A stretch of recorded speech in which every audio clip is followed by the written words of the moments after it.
Hey, welcome to my channel. I'm gonna say it. Yeah, it's quite surprising. I mean, I'm happy that the Mets are 500 now. The fact that they took both games from the Yankees threw me off a little because, like, honestly, thought they were maybe gonna just win one over instead of maybe one. If they won one out of the two, then that'd be great. But I think the fact is the Mets were fortunate. The matter of the fact that a lot of the Yankees hitters, like specifically Rizzo and Stanton, were pretty much out for because of injuries, and Soto was like it seems like he's in a somewhat slump right now. And Judge, we were lucky that we got lucky with him at that point as well too. But um, it's I want to say that even though the Mets are 500 right now, even though they're 500, the one thing is we got to be careful basically because it could still be misleading. Because quite honestly, even though we're like a game or a game and a half, I think it's a game in the wild card spot. Um, Sorry, I just gotta look at the stats a little bit. I will say that.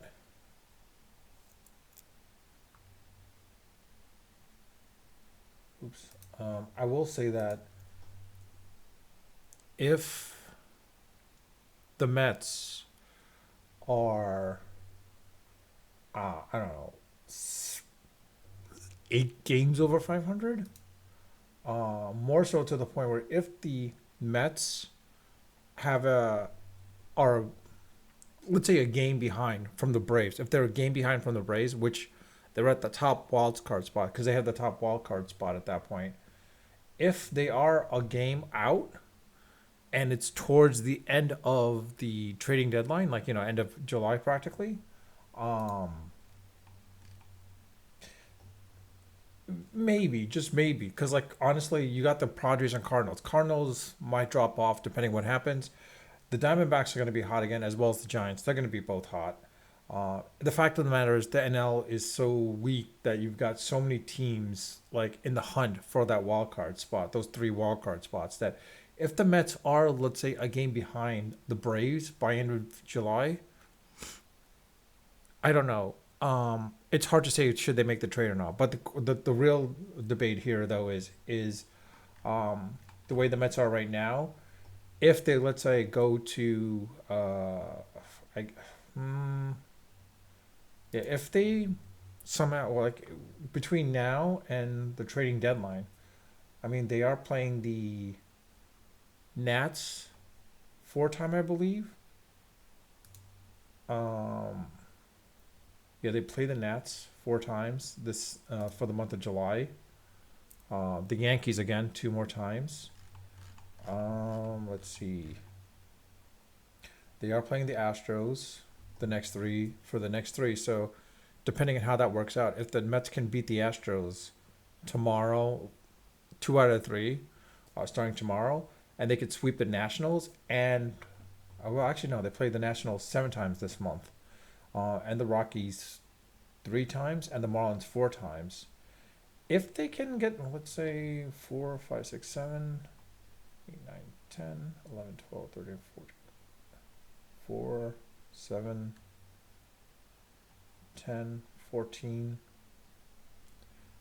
they can get those 14 games by the time they play the Braves on the 25th. I mean, 14 games, that's like, that's not bad, honestly, if they can win those 14 games. And then if they can win 2 out of 3, that's 16.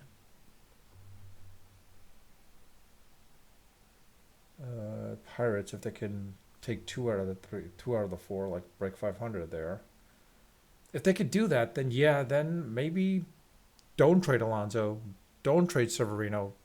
You might have to like they might have to like work around stuff. Starnes is going to have to work things around to basically get the Mets a decent pitcher. And if Sanga comes back and he's back to his normal what he was last year, then it's possible that the Mets could make a play for first place because depending on how the Phillies are at that point as well too. But let's just wait and see basically. But quite honestly, I think it's more of a case where we'll have to wait and see towards the end of July, towards the trading line, like where they're at. If they're a game behind the Braves, the game behind the Braves and the top wild card spot, I think you could still trade off Severino. The question is, do you, because he's a good trading chip for relievers.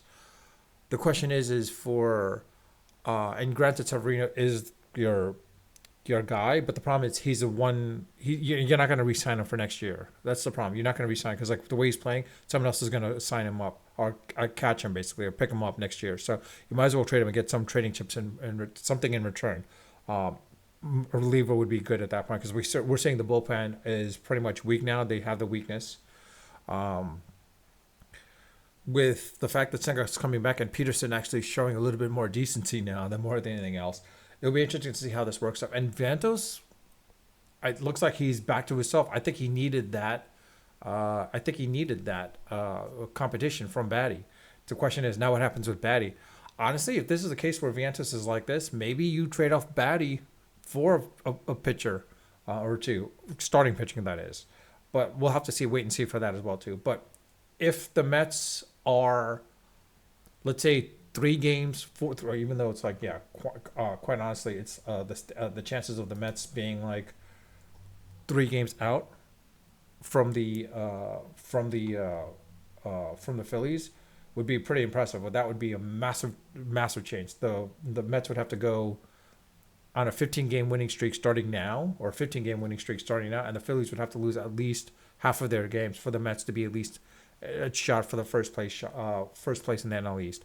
That would be interesting to see if they are. Let's say if the Mets are 4 games out of first place, 4 games out of first place. Honestly, keep Severino. You're gonna have no choice but to go all in and try your best to get some pitchers and hitters at that point as well too. Quite honestly, but question is who? I don't know. But that'll be interesting to see at that point. Um, I don't know what to say, but let me know your thoughts. I mean, I'm a little surprised. I mean, like the Grimace magic might be real actually in this case, and if it is, hey, great. But let's see what happens. Um, Let me know your thoughts in the comment section.